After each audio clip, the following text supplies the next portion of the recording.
Donc, ce matin, j'espère que vous êtes en forme. On fait un question-réponse ce matin qu'on n'a pas fait depuis quelques mois déjà.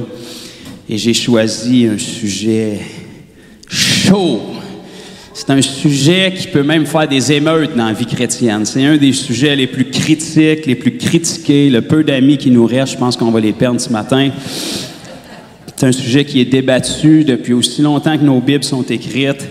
C'est un sujet qui, généralement, ne peut pas être débattu d'une manière calme et chrétienne. On dirait que les chrétiens perdent leur salut quand on touche à ça tout d'un coup. Ça amène des guerres, ça amène des frustrations, ça amène de la division. Fait qu'on va en parler. Parce qu'on veut essayer de régler ça le plus possible. C'est une question qui est parvenue il y a quelques mois déjà, mais on l'a eu dans notre école de disciples aussi cette semaine. Et puis, je l'ai choisi ce matin, puis j'en ai mis aucun autre à l'horaire. Imaginez-vous, ça veut dire qu'on va feuilleter pas mal. Je l'ai choisi parce que c'est inévitable, si vous êtes un enfant de Dieu né de nouveau, dans votre parcours de vie chrétienne, c'est sûr que vous allez être confronté à ce sujet-là, à ce thème-là. Vous allez avoir des opinions diverses là-dessus. Vous allez avoir beaucoup de confusion aussi parce que les versets qui touchent ça, elles ne sont pas simples à comprendre. Je vous vois impatient. La parole, évidemment, elle est là pour nous donner une révélation. Tant qu'on n'a pas le Saint-Esprit, c'est un livre historique qui peut nous donner des connaissances. Avec le Saint-Esprit, on a la capacité de comprendre. Mais certains passages bibliques demandent de creuser plus que d'autres. Parce qu'évidemment, on est 2000 ans plus tard, on a une culture différente, on a une époque qui est différente bien souvent. L'être humain, fondamentalement, est le même. Certaines mœurs sont différentes, certaines façons d'écrire à travers les traducteurs, des fois, on perd des bouts. Donc, ça demande de scruter un peu plus les Écritures, et c'est ça qu'on va faire ce matin en abordant ce thème ou cette question. Je ne sais pas si ça vous intéresse de savoir quelle elle est. Peut-être qu'il y en a qu'en l'entendant, vous allez dire « Ouais, j'ai déjà entendu parler de ça, cette question-là. » Le thème et la question est « Quelle est la tenue de la femme dans l'Église ou le droit de la femme dans l'Église? » Est-ce que la femme peut enseigner? Est-ce qu'elle peut prêcher? Est-ce qu'elle peut parler? Est-ce qu'elle peut respirer? Est-ce qu'elle a le droit d'exister, en fait? Parce que vous en avez d'à peu près toutes les couleurs dans ce domaine-là, de toutes les dénominations ont leur point de vue. Dans la même dénomination, il y a différents points de vue. À l'époque de la Bible, il y avait 2 genres. Donc, c'est ça. Fait que, à la fin aussi, en tout cas jusqu'à la fin, ça semble d'être ça aussi. Je ne sais pas où est-ce que... Mais ça sera un autre sujet pour un autre jour. Donc, on va se lancer là-dedans ce matin. Par votre excitation, je sens qu'on va avoir un bon moment. Donc, on va avoir besoin que l'Esprit nous dirige. On va avoir besoin de mettre nos boîtes de côté. On va avoir besoin de regarder ce que la Bible dit. Puis on va avoir besoin de comprendre ce qu'elle dit. OK? Parce que vous comprendrez, si ça fait un minimum de temps que vous êtes au Seigneur, toutes les Écritures sont saintes et inspirées de Dieu. Que t'aimes pas ça, c'est là. Puis ça va dire la même chose demain, puis après-demain. Puis même si t'es pas fin, ça va dire la même chose. Puis ça disait la même chose avant que tu sois à Christ, puis ça dit la même chose après que tu sois à Christ. Ceci étant dit, la parole étant parfaite, nous, on peut y trouver des erreurs puis des problématiques, mais plus on la creuse, on se rend compte que c'est juste nous qui l'avons mal compris. La parole est tellement parfaite que c'est un livre unique qui se complémente et qui se confirme d'elle-même. Donc, la parole ne peut pas s'exprimer à travers un seul passage. Pour qu'on comprenne bien ce passage, la preuve qu'on le comprend bien, c'est qu'elle s'aligne avec l'ensemble de l'idéologie de Dieu dans la parole. D'accord? Donc, on n'interprète pas un verset sur une interprétation personnelle ou un chapitre ou un passage. Si on veut être capable de comprendre un verset correctement, on le prend dans son contexte. Et puis, évidemment, l'Ancien annonce le Nouveau confirme l'Ancien, puis il y a des références des deux côtés qui nous donnent un complément puis une image d'ensemble. Et c'est comme ça pour tous les sujets, mais tout particulièrement pour ce sujet critique qu'on apporte ce matin. Ça va être très important qu'on comprenne ça, parce que juste ici dans la salle, on a probablement déjà 1001 positions là-dessus. Donc au moins, vous allez connaître la nôtre ce matin, puis même si elle est différente de la vôtre, ben on vous aime pareil, parce que c'est un commandement du Seigneur. Mais on va être capable de regarder la parole pour qu'est-ce qu'elle est. Et la Bible nous dit que sa parole est la vérité et qu'on doit connaître la vérité et que si on connaît la vérité doit nous rendre libres. Donc, un signe généralement qu'on a la vérité, c'est qu'on n'a pas un fardeau lourd et un joug qui nous restreint sur nous. Ça nous rend libres, ça nous apporte la liberté d'aimer Dieu, la liberté d'exprimer Dieu. Donc, généralement, en fait, vous avez, laissez-moi compter, vous avez 12 passages dans notre Nouveau Testament qui parlent spécifiquement de la femme en question, de la tenue de la femme. Il y en a 6 là-dessus qui fait référence aux relations de couple homme-femme. Parce qu'à l'époque de la Bible, les couples, c'était ça, là. Puis, après ça, vous avez 3 autres passages qui font référence aux femmes en général dans la vie de tous les jours. Et vous avez 3 autres références qui sont plus spécifiquement axées au niveau de la femme dans l'Église. Évidemment, l'Église n'est pas une bâtisse, mais à un moment donné, quand une maison est trop petite, ça prend une bâtisse pour abriter tout le monde. Fait que peu importe dans quelle bâtisse que les gens ont, tant que des frères et sœurs sont rassemblés avec une structure biblique, ça s'appelle une église, ou ça s'appelle l'Église, ou une succursale de l'Église de Christ. Donc, il y a 2 passages principalement en question qui amènent beaucoup de conflits sur ce que la femme peut faire dans l'Église, surtout au niveau de l'enseignement. Et c'est principalement un passage de Corinthiens et un autre dans Timothée. Fait qu'on va les regarder, puis on va se poser des bonnes questions, parce que si on lit ça sans se poser des questions, c'est très alarmant. D'accord?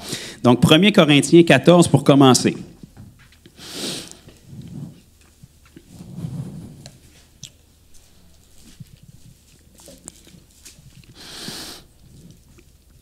Donc, Corinthiens, c'est Paul qui écrivait une lettre à l'église de Corinthe. Corinthe était une des très grandes églises du Nouveau Testament. C'était une église qui était nombreuse, autant en juifs que non-juifs. Corinthe, c'était une très grande ville à cette époque-là. C'était une ville où il y avait un port commercial. On estime qu'il y avait au-dessus de 400 000 personnes dans la ville de Corinthe. Donc, l'église était probablement très nombreuse. La preuve de ça, c'est que quand Paul est allé évangéliser puis qu'il a été persécuté, Dieu est obligé de lui parler dans la nuit puis lui dire « Sois encouragé, j'ai un peuple nombreux dans cette ville. » Ça n'a peut-être pas l'air de ça en ce moment, mais j'ai un peuple nombreux. Et évidemment, dans cette église-là de Corinthe, il y avait tous les dons qui étaient présents.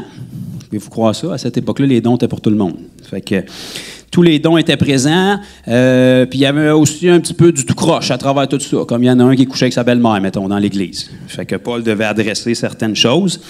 Et puis ici, dans 1 Corinthiens 14, il est en train de donner certaines directions. Et puis, si on lit ce qui est écrit là, puis on prend ça pour du cash, c'est certain que ça doit nous laisser un peu perplexes. Donc, lisons ensemble à partir du verset 32. « Les esprits des prophètes sont soumis aux prophètes, car Dieu n'est pas un Dieu de désordre, mais de paix. Comme dans toutes les églises des saints, que les femmes se taisent dans les assemblées, car il ne leur est pas permis d'y parler, mais qu'elles soient soumises selon que le dit aussi la loi. Si elles veulent s'instruire sur quelque chose, qu'elles interrogent leur mari à la maison, car il est malséant à une femme de parler dans l'Église. » OK. On va peser sur le break un petit peu. On a juste lu quelques lignes, là, les amis. Donc là, si on prend ça pour du cash, on a beaucoup de problèmes à régler, là. Premièrement, Dieu n'est pas un Dieu de désordre, mais de paix. Alléluia. Comme dans toutes les églises des saints. Bien, ça, c'est clair. Dans toutes les églises des saints, ça dit quoi? Comme dans toutes les églises des saints, que la femme se taise dans les assemblées. Donc, si ça veut dire ce que ça veut dire, si la femme se tait dans les assemblées, bien, serre-y pas la main quand elle arrive parce qu'elle ne peut pas te répondre de 1.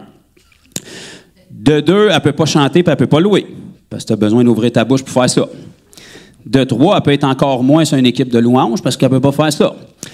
De 4, elle ne peut pas témoigner parce qu'elle n'a pas le droit de parler. De 5, elle ne peut pas prophétiser parce que pour prophétiser, il faut que tu rouvres ta bouche.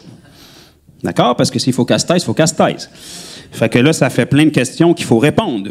Parce que de toute évidence, dans le même chapitre où est-ce que Paul enseigne les Corinthiens sur les dons, il leur dit, vous pouvez tous prophétiser. Tous, ça veut dire tous les genres qu'il y avait à cette époque-là. Là. Fait que c'est ça, c'est ces deux-là. Fait que là, on a soit Paul qui a manqué de sommeil dans ses voyages, puis il est bipolaire, qui leur dit, vous pouvez tous prophétiser, mais les femmes, vous prophétisez en vous taisant.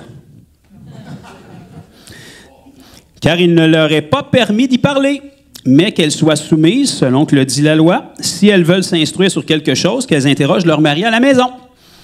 Donc, si les femmes n'ont pas de mari, t'en commandes un sur Amazon pour la cause ou qu'est-ce qu'on fait avec ça? Si les femmes sont veuves, si les femmes sont eunuques comme Paul puis n'ont pas nécessairement besoin d'un mari, ça amène beaucoup de questions qu'on doit trouver des réponses, parce que c'est ça qui est écrit dans le texte. Car il est malséant à une femme de parler dans l'Église. Bon, donc qu'est-ce qu'on fait avec ça? Ensuite de ça, on tourne rapidement dans Timothée, puis on va rajouter un paquet d'autres questions par-dessus ça. Là. Wow, certain.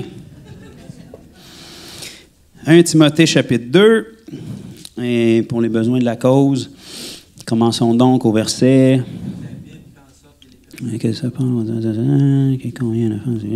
Commençons donc dans le verset 11 du chapitre 2. Ici, on a Paul qui enseignait à Timothée, un de ses fils dans la foi, si on peut dire, et il va lui dire, 1 Timothée chapitre 2, verset 11, que la femme écoute l'instruction en silence. Fait qu'en silence, ça veut dire en silence. Fait que ça veut dire sans parler. Puis respire pas trop fort non plus, parce que si tu fais du bruit, tu n'es pas en silence.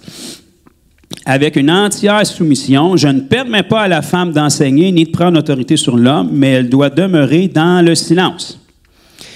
Bon, fait que là, on a deux passages qui nous semblent très, très clairs comment ce qu'ils sont dits là. Pourtant, ils ne sont pas honorés dans à peu près aucune des églises aujourd'hui. Donc, il faut se poser certaines questions. Parce que la majorité des églises ou des mouvements, par exemple, qui ne vont pas être en accord qu'une femme enseigne, généralement, ils n'ont aucun problème à ce qu'une femme témoigne. Ils n'ont aucun problème à ce qu'une femme fasse la louange. Regardez bien celle-là, ils n'ont absolument aucun problème à ce que les femmes enseignent les enfants. C'est de l'enseignement. L'âge de ton auditoire n'a absolument rien à voir avec le fait que tu enseignes la Bible. Donc, si on veut être conséquent avec ce que la Bible dit puis ce que ces gens-là semblent croire, ben, mets pas une femme pour enseigner les enfants si elle n'a pas le droit d'enseigner, puis s'il faut qu'elle se taise. Fais pas témoigner une femme, fais-y pas faire de la louange parce qu'elle n'a pas le droit de parler, elle doit rester en silence si on prend ce que ces versets-là nous disent. Par contre, si on regarde à l'ensemble de la parole de Dieu et qu'on apprend à connaître le cœur de Dieu, si ça, c'est juste et ça doit être pris littéralement comme on le lit dans notre texte en français, ça veut dire que Dieu n'est pas arrivé avec cette idée-là tout d'un coup dans le Nouveau Testament. Il faut que ça soit une ligne de pensée qu'il y a depuis la création, parce qu'avant la création, Dieu connaissait déjà toutes choses. Il est en dehors du temps, il est l'alpha et l'oméga. Pour pouvoir créer le monde dans lequel on vit, il fallait qu'il soit en dehors de ça. Et quand on regarde à l'ensemble des Écritures, bien, étrangement, ce n'est pas une notion qu'on voit. Et même si on retourne dans l'Ancien Testament, ce n'est pas une notion qu'on voit non plus. En fait, maintenant, on est sous la Nouvelle Alliance et la Bible nous dit que la Nouvelle Alliance est une meilleure alliance. Pourtant, si on se fie à ça, pour une femme, ça semblerait être meilleur d'être dans l'Ancienne Alliance. Parce que dans l'Ancienne Alliance, on va regarder aujourd'hui qu'il semblerait qu'elle avait plusieurs droits, puis qu'il y a plusieurs femmes qui sont mentionnées là-dedans, qui ont été utilisées par le Seigneur, alors que dans le Nouveau Testament, dans la Nouvelle Alliance, qui est une nouvelle alliance, qui est une alliance meilleure, on dirait qu'elle les a toutes perdues. Donc, il y a quelque chose qui cloche, puis qui devrait nous rendre un peu perplexes là-dedans. Donc, si on veut vraiment savoir à quoi s'en tenir, vous savez, en ce moment, on vit dans un monde déchu avec des gens déchus, et ce qui se passe en ce moment, ce qu'on expérimente sur Terre, c'est pas ce que Dieu veut. Merci pour les 2 personnes qui ont pris assez de café. Donc, l'état de votre environnement, l'état de la planète, l'état des gouvernements, l'état de votre famille n'est pas nécessairement comme Dieu le veut. Si vous êtes un enfant de Dieu qui connaît son autorité, ça devrait changer de jour en jour de plus en plus favorable, mais la simple raison que la prière du Notre Père commence par « Notre Père qui est aux cieux, que ton nom soit sanctifié, que ta volonté soit faite sur terre comme au ciel, que ton règne vienne », ça veut dire que de toute évidence, ce qui se passe sur terre en ce moment, c'est pas la volonté de Dieu forcément, puis c'est pas son règne qui est ici. C'est nous qui doit prier et l'établir ici-bas sur terre. Donc, si on veut savoir c'est quoi la parfaite volonté de Dieu pour les choses, bien c'est simple, on recule un petit peu. Mettons qu'on voyage dans le temps quelque chose comme 6000 ans puis qu'on retourne au début, dans la Genèse, qui veut dire les origines ou le commencement, parce que vous savez que les hommes puis les femmes, ça vient de là. Ben, en tout cas, mon père le savait, je vais le dire de ce bord-là, les hommes puis les femmes, ça vient de dans la Genèse. Donc, si on retourne dans la Genèse, au début de la création, On va voir ce que le concepteur a fait, pourquoi il l'a fait, dans quelles conditions il l'a fait, dans quel cadre il l'a fait. Et là, on va voir le plan original de Dieu. D'accord? Donc, pour ceux qui ne le savaient pas, c'est Dieu qui a créé l'homme et la femme. Donc, c'est une révélation quand même aujourd'hui, contrairement à d'autres façons de penser. Donc, quelque chose a été créé par quelque chose, et non pas rien qui a créé quelque chose. Parce que fondamentalement, rien, c'est rien. Donc, tu ne peux pas créer quelque chose avec rien. C'est là le concept de la création. Donc, au départ, dans la Genèse, à partir du chapitre 1, on voit Dieu qui crée les cieux, la terre, la végétation, il crée tout ce qui est là, l'apogée de sa création, la 6e journée, il crée l'homme, Adam. Et il a créé le premier homme comment? Dans toute la création, il a parlé et la création s'est faite. Même les animaux, il a parlé à la terre. Il a dit à la terre, donne les animaux, puis la terre a donné des animaux. Je ne sais pas quelle graine tu plantes pour avoir un éléphant, mais en tout cas, c'est comme ça que ça s'est fait. La terre a donné les animaux et l'apogée de tout ça, c'est l'être humain. Dieu n'a pas pu juste parler. Dieu est descendu, il s'est mis les mains dedans, il l'a formé avec la poussière du sol, avec la poussière de la terre. Et puis là, il a soufflé dedans et c'est devenu Adam. C'est vraiment cool, mais c'est parce que c'est Dieu. Il a le droit de faire ça, il est capable de faire ça. Et vous allez voir qu'on lit ça dans le début de la Genèse. Et puis si on avance rapidement au verset 26 du premier chapitre de Genèse, on va voir cette création-là qui est faite.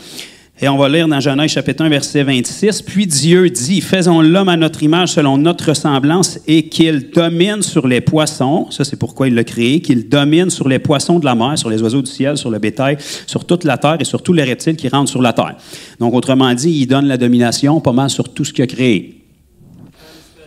OK. Dieu créa l'homme à son image. Il le créa à l'image de Dieu. Il créa l'homme et la femme. Dieu les bénit. Les bénit. Les deux.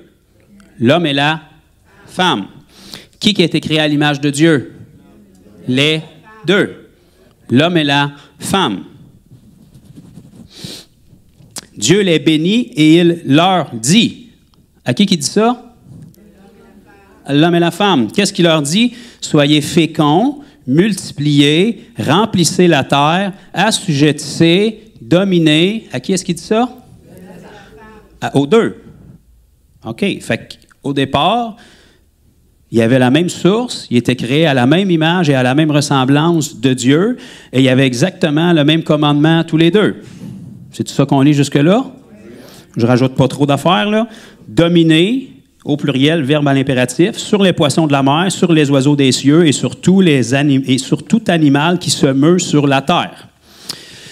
Donc, vous remarquerez que quand Dieu a créé Adam, il l'a créé avec la poussière du sol, il a soufflé dedans, c'est devenu un homme vivante. Et lorsqu'il est venu pour créer Ève, il n'a pas fait un autre but de terre, puis il a soufflé dedans moins fort pour créer Ève. Et vous comprendrez que lorsque Dieu a créé Adam, il y a eu un laps de temps avec Dieu avant qu'il crée Ève, parce qu'il a créé les animaux de la terre et il les a tous amenés vers Adam pour que Adam les nomme avant que Ève soit créée. Vous comprenez ça? Lorsque Dieu a placé Adam dans le jardin et qu'il lui a donné un peu les informations nécessaires, Ève n'était pas là encore. Lorsqu'il lui a dit, voici ici l'arbre de la vie, que tu vas pouvoir te nourrir dessus pour vivre éternellement, qui est le même arbre de vie qu'on retrouve dans l'Apocalypse à la fin de notre Bible, dans les Nouveaux cieux et la Nouvelle Terre, avec la Nouvelle Jérusalem, avec les mêmes cours d'eau qui sont là, puis avec l'arbre de vie qui est là. Il a aussi informé Adam de l'arbre de la connaissance du bien et du mal. Et il lui a dit, cet arbre-là, vous n'en mangerez pas, car le jour où vous en mangerez, vous mourrez. Ève n'était pas là encore. OK? C'est Adam qui a eu cette information-là. Par la suite, il a créé Ève. Et une fois que Ève a été créée, comprenez que Ève, il ne l'a pas pris d'un autre tas, là. Tous les animaux sont venus vers Adam, puis Adam les a nommés. Tu sais, si Adam était à l'image et la ressemblance de Dieu, il était quand même assez intelligent. Il y en a quand même des animaux à nommer. À un moment donné, après, je sais pas, 4-5 shots, mon oncle Adam, il a dû se rendre compte que... éléphant... éléphante, tigre, tigresse, castor, castoresse. À un moment donné, après 5-6, il a dû se dire, Fait que moi, moi, il en parlait tout à l'heure, mais d'après moi, comment se fait ça que tout le monde a son égal, puis que moi, je suis pogné pour parler avec un tigre, puis un lion, puis...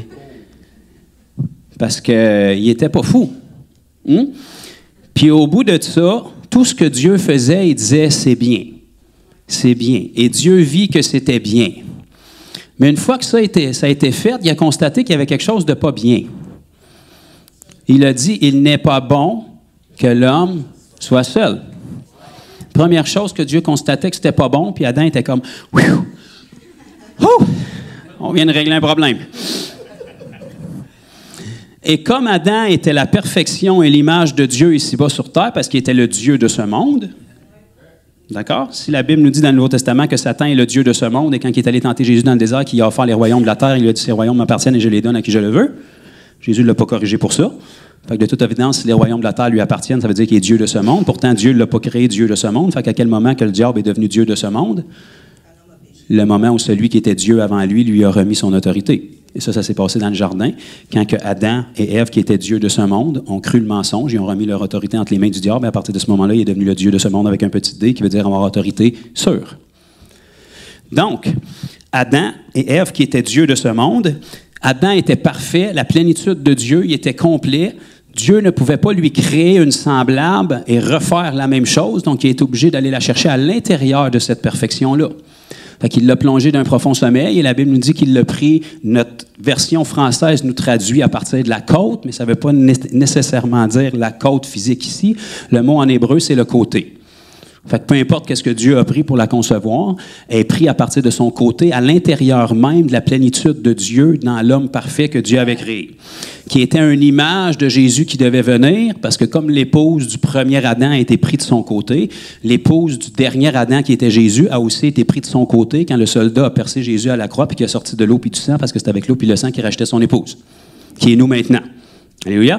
Donc, environ 4000 ans avant, l'image avait été placée déjà dans le jardin d'Éden pour qu'on comprenne qu'est-ce qui s'en viendrait plus tard. Ceci étant dit, Dieu l'a mis d'un profond sommeil. Ça a été le plus beau rêve de sa vie, le gars, parce que quand il s'est réveillé, il a fait...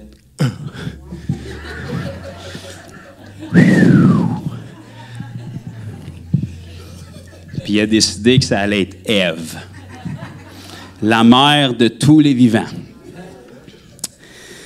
Donc, à partir de là, une fois que tout ça a été fait, là, il leur a donné leur mandat. Et voyez-vous qu'il ne fait aucune distinction entre les deux. Les deux sont créés à l'image et la ressemblance de Dieu. Les deux sont placés dans le même jardin. Les deux ont la même commission de dominer. C'est pas écrit Ève magazine, puis quand c'est correct, viens voir avec Adam, puis il va te donner le call. Au départ, il a donné exactement le même mandat, la même commission, la même égalité aux deux, parce que les deux étaient créés à l'image et à la ressemblance de Dieu. D'accord? Maintenant, il est arrivé un petit pépin par après. Le diable, évidemment, qui a vu une opportunité de réaliser son rêve qui avait échoué au ciel, de devenir Dieu lui-même, d'avoir l'adoration, d'avoir des esclaves et d'avoir un royaume. Il a vu une opportunité avec des êtres qui ressemblent à Dieu, qui ont la même autorité que Dieu, qui ont un royaume. Il s'est dit, si je réussis à les séduire, eux autres, je vais avoir ce que j'ai toujours rêvé. Je vais avoir des esclaves, je vais avoir leur adoration, puis je vais avoir un royaume. Et on vit dans ce problème-là encore en ce moment. Donc, remarquez que quand le diable est allé tenter, il n'est pas allé tenter Adam, il est allé tenter Ève. Et il est allé la tenter avec la seule option de désobéissance, qui était l'arme de la connaissance du bien et du mal. Parce que le diable a été témoin de toute la création. Il sait dans quel ordre les choses se sont faites. Et il sait que l'ordre de ne pas manger l'arme de la connaissance du bien et du mal a été donné à Adam. La connaissance que Ève avait sur cette instruction-là ne lui venait pas de Dieu, elle lui venait de Adam. Et déjà là, le jeu du téléphone a commencé.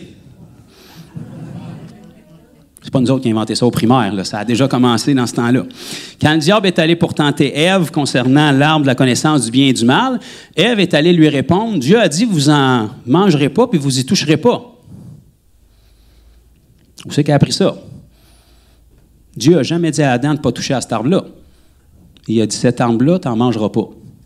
Touche juste si tu veux, il n'y a pas de problème là. Mange-en pas. Pas longtemps après, Ève a répondu au diable, Dieu nous a dit, tu y toucheras pas. Le diable va lui mentir Et elle n'est même pas certaine de l'information en plus. Elle va dire, de peur que nous mourions. Autrement dit, ça se peut que si on fait ça, on meurt. Dieu avait été très catégorique avec Adam. Le jour où tu en manges, tu meurs. Il n'y a pas de peut-être, il n'y a pas de tête main, c'est une garantie. OK. Évidemment, il est arrivé un pépin. Et regardez bien ce qui est arrivé suite à cet incident-là. On avance dans le chapitre 3.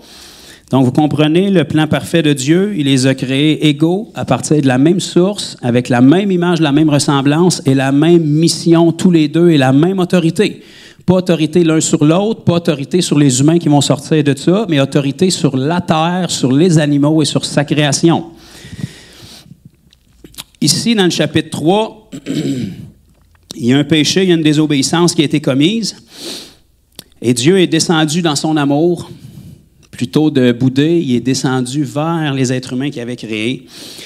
Et à partir de Genèse, chapitre 3 et le verset 12, on va lire ici, lorsque Dieu lui a demandé s'il avait mangé de l'arbre défendu, l'homme, dans sa nature déchue, évidemment qui est en mode survie, a commencé à acheter le blâme. On passe au suivant.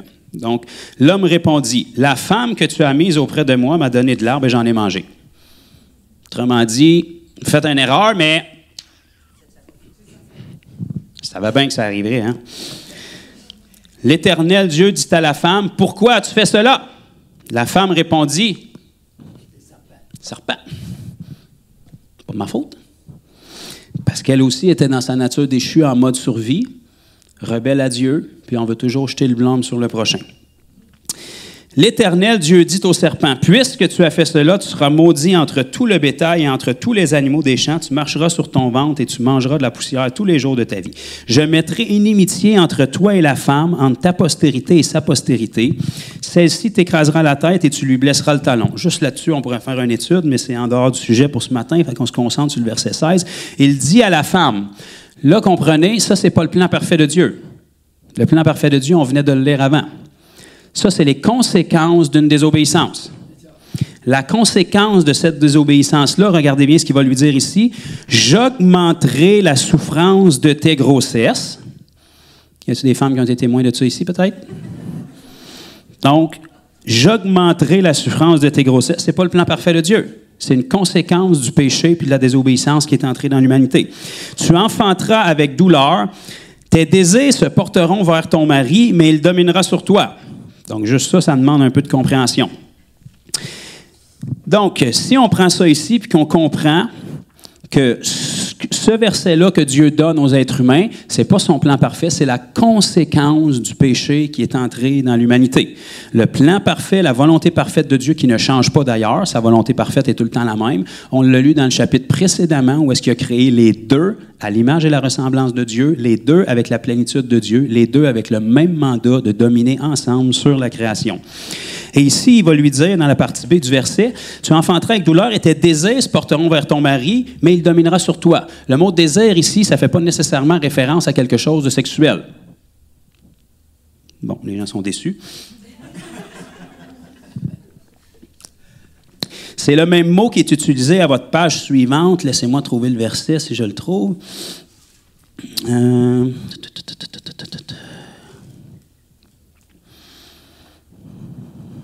OK, au verset 7, lorsque Caïn a été jeté en dehors, on va voir ici, ça nous dit au chapitre 4, verset 7, « Certainement, si tu agis bien, tu relèveras ton visage, et si tu agis mal, le péché se couche à la porte. » Et ces désirs, le mot ici « désir », c'est exactement le même qui est utilisé dans l'hébreu que ce qu'on vient de lire. Donc, les désirs du péché se portent vers toi. Donc, on comprend qu'ici, on ne parle pas de sexualité, là. Ces désirs se portent vers toi, mais toi domines sur lui. Donc, c'est le même mot. Ça veut dire se tourner vers dans l'hébreu. OK? Donc, si on retourne au verset 16, ça demande de creuser un peu, là, mais ça va vous aider à comprendre. Donc, il va lui dire, « En résultat du péché, tes désirs se porteront vers ton mari, mais il dominera sur toi. » Si on prend les termes hébreux originaux, la phrase pourrait se lire comme suit. « Bien que ton mari dominera sur toi, tu désireras quand même être avec lui. » C'était-tu le plan original de Dieu? Non. C'est un résultat du péché qui est entré dans l'humanité. Et depuis la création de l'humanité, depuis la chute de nos premiers parents jusqu'à aujourd'hui, en fait, aujourd'hui, on est à peu près dans la seule génération où les femmes commencent à avoir des droits similaires à ceux des hommes. De toute l'histoire de l'humanité, de tous les peuples, la femme a toujours été écrasée, dénigrée, amoindrie, privée de certaines choses que les hommes avaient accès, parce que c'est un résultat de la chute de nos premiers parents. Est-ce qu'on comprend ça? C'était pas le plan parfait de Dieu, c'est un résultat de la malédiction qui a frappé la terre. Et ça, c'est des choses qui ont découlé de ça. OK. Ceci étant dit, qu'est-ce que Dieu pense de la femme spirituellement? Donc, on peut regarder dans l'Ancien Testament, il y a plusieurs femmes dans l'Ancien Testament qui sont nommées et il y a plusieurs femmes dans l'Ancien Testament qui ont été utilisées par le Seigneur pour différents postes. Il y en a qui le savent. Donc, dans l'Ancien Testament, évidemment, il n'y avait pas les ministères d'enseignement comme qu'on a aujourd'hui, proprement dit, comme apôtres, prophètes, évangélistes, docteurs ou enseignants et pasteurs, parce que l'Église n'existait pas. Et ça, c'est des dons que Jésus-Christ a donnés à son Église. Donc, dans l'Ancien Testament, les personnes qui étaient en position d'autorité ou qui étaient la voix de Dieu sur terre, c'était des juges, c'était des rois et c'était des prophètes. D'accord? À différentes époques. Il y a eu une époque avec des juges, il y a eu une époque avec des rois, parce que ce n'était pas le plan de Dieu nécessairement, mais le peuple d'Israël voulait être comme tous les autres peuples, voulait avoir un roi, alors que Dieu voulait être leur roi, mais à force de se faire achaler, il leur a donné qu'est-ce qu'ils voulaient avoir, puis il leur a donné un roi, puis finalement, ils ont regretté d'en avoir demandé un, puis Dieu les avait avertis. Mais ce sont les juges, ce sont les rois, et ce sont les prophètes qui étaient la voix de Dieu sur terre et qui étaient l'autorité sur le peuple de Dieu sur terre. Ceci étant dit, à travers ça, on voit des femmes dans l'Ancien Testament qui ont rempli tous ces postes-là. Donc, on va regarder juste plusieurs passages qui sont là, à commencer dans le livre des Juges par une certaine Déborah, que probablement plusieurs vont connaître. Donc, dans Juges, là, je vais vous nommer plein de versets, vous pouvez rien que les prendre en note, là, je ne tournerai pas dans tout, mais dans Juges, chapitre 4, verset 4, ça nous dit que Déborah, elle était évidemment juge, mais elle était prophétesse de l'Éternel. Donc, pouvez-vous croire ça? Une femme qui parlait au nom de Dieu et qui dirigeait le peuple de Dieu dans l'Ancienne Alliance, qui était une moins bonne alliance que, apparemment, la nouvelle qu'on a aujourd'hui. Vous avez aussi une dénommée Hulda. Probablement que son nom ne se nommait pas avec mon accent québécois, là, ça devait être comme Hulda. Hulda, elle était prophétesse.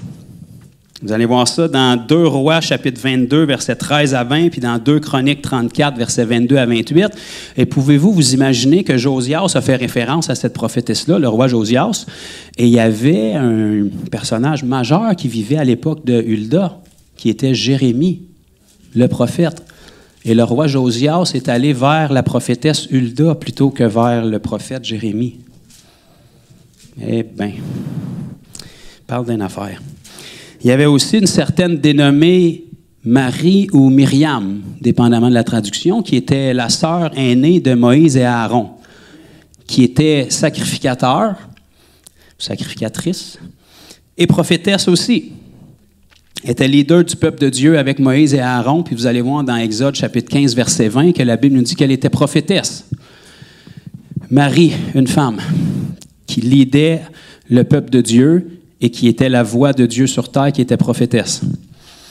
Vous allez voir aussi dans Isaïe chapitre 8 que la femme du prophète Isaïe, dont on ne connaît pas le nom dans la Bible, était prophétesse aussi.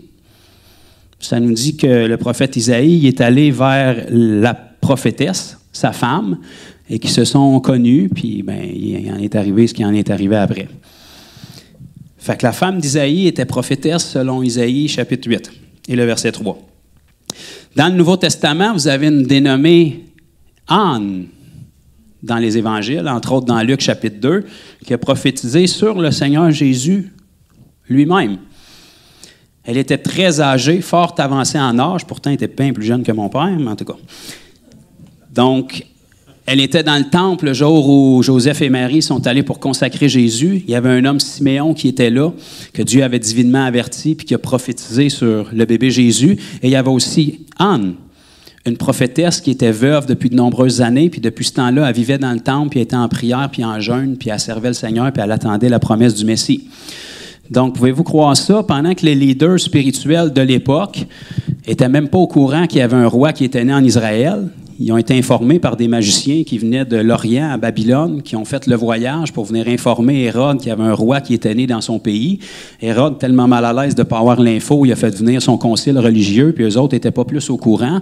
Par contre, une femme fort âgée qui vivait dans le temple, qui était prophétesse, elle a pu prophétiser sur le Messie, puis elle l'a reconnu dans notre Nouveau Testament. Ensuite, dans le Nouveau Testament, vous avez un dénommé Philippe, que lui a été nommé parmi les 7 diacres de l'Église pour aider au service aux tables. Puis on sait, si on continue à aller dans la parole, qu'il est devenu évangéliste plus tard par son ministère. Et ça nous dit dans Actes chapitre 21 et le verset 9 qu'il y avait 4 filles qui étaient prophétesses. Ou selon la traduction, qui prophétisaient. Nouveau Testament. Ensuite, dans l'épître de Jean, donc le 2e épître de Jean, au chapitre 1, on a l'apôtre Jean qui écrit une lettre et qui va écrire à Kyria, l'élu, avec un E, Kyria, l'élu, et à l'Église qui est dans sa maison. Donc, Kyria, l'élu avec un E, avait une Église maison. Donc, forcément, elle opérait dans un certain poste pastoral. Ensuite, vous avez deux autres mots dans votre Nouveau Testament qui sont Priscille ou Prisca. C'est la même personne, mais selon la traduction puis l'endroit, on la traduit de différentes façons. Priscille ou Prisca et Aquilas, qui était un couple. Donc, un couple marié là, dans le sens homme-femme, là, les deux genres mariés ensemble. Donc, qui était un couple de Juifs romains qui ont quitté Rome après le décret de l'empereur Claude pour s'en aller à Corinthe. Ils ont rencontré Paul à Corinthe. Paul était fabricant de tentes comme eux. Ils ont travaillé avec Paul. Ils travaillaient pour ne pas être une charge financière. Et puis, ils ont œuvré à Corinthe avec Paul. Et puis ensuite, ils se sont déplacés à Éphèse. Et à Éphèse, Prisca ou Priscille et Aquilas ont pris sous leurs ailes un dénommé Apollos et l'ont enseigné dans les voies du Seigneur. Pouvez-vous croire que Prisca, elle a enseigné Apollos? Apollos, qui est un disciple de Jean-Baptiste, qui était très éloquent dans ses paroles et qui proclamait la parole avec autorité, mais qui ne connaissait pas très bien la voix du Seigneur. Il était limité. Quand que Prisca, Priscille et Aquilas l'ont entendu, ils ont dit « Wow! » Il prêche avec autorité, puis il y a quelque chose sur sa vie, mais on voit qu'il n'est pas assez bien renseigné sur les voies du Seigneur. Fait qu'ils l'ont pris, puis lui ont enseigné vraiment qu'est-ce que c'est l'Évangile. Puis Apollos a été très utile pour évangéliser Éphèse par la suite. Ensuite, dans la 16e lettre du livre de Romains, c'est une lettre de salutation avec un paquet de noms bizarres, là. Bien, vous allez voir qu'il y a au verset 7 du 16e chapitre, il y a une dénommée Junias. Donc ça a été bien trafiqué par les traducteurs parce que le fait que ça soit un nom au féminin, ça dérangeait beaucoup les traducteurs, mais la majorité des étudiants bibliques s'entendent pour dire que c'est un nom féminin. Et selon ce qui est apporté ici, elle était très réputée parmi les apôtres. Donc elle avait un ministère en ce sens-là. Saluez Andronicus et Junias, mes parrains et mes compagnons de captivité, qui jouissent d'une grande considération parmi quoi? Les apôtres, et qui ont même été à Christ avant moi.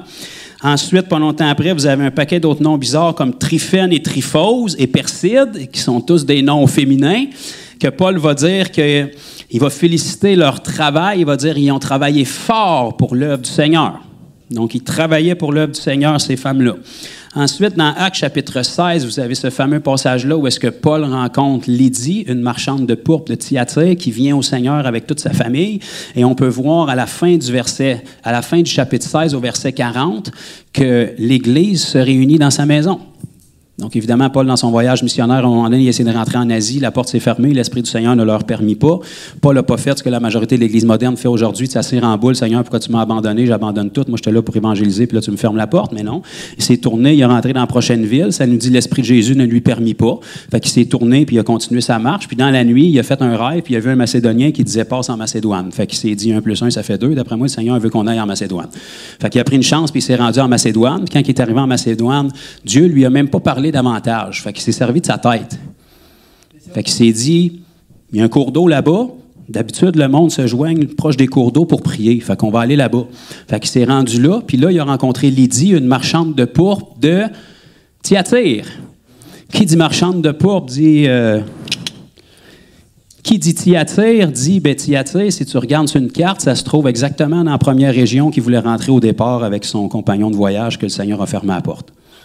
Parce que le Seigneur avait une meilleure voie pour rentrer dans cette région-là par Lydie, une femme influente qui connaissait le marché, qui avait des sous. Elle a été sauvée dans la ville de Philippe. Et puis, elle a eu une église dans sa maison par la suite, comme on peut lire au verset 40. Et vous allez même avoir un autre passage de l'Ancien Testament. On va essayer de le trouver dans Psaume 68. S'il est encore dans ma Bible, Psaume 68 et le verset 12. Ah, c'est encore là.